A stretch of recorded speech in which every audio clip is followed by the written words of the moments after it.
ఇలా సింపుల్గా, క్విక్గా, ఈజీగా ఈ మెథడ్లో చేసుకుని ఒకసారి ట్రై చేసి చూడండి. 1 cup jumbo rolled oats, chia seeds 1 tablespoon. Chia seeds, oats బాగా కలుపుకోవాలండి.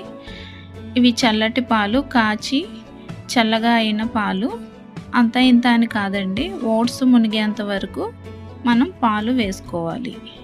మంచిగా అంతా కలుపుకుని రుచికి సరిపడా మనం తేనె వేసుకోవచ్చు. ఈ ప్లేస్లో మీకు అవైలబుల్గా ఉన్న ఖర్జూరం పౌడర్ లేదా బెల్లం పౌడర్ ఏదైనా వేసుకోవచ్చు.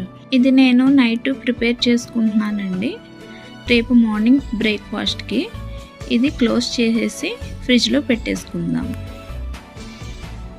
చూడండి, మార్నింగ్కి ఇట్లా ఉంది. ఓట్స్ మంచిగా మిల్క్ అంతా పీల్చుకుంది. మనం ఫ్రూట్తో గార్నిష్ చేసుకుందాం. మీ దగ్గర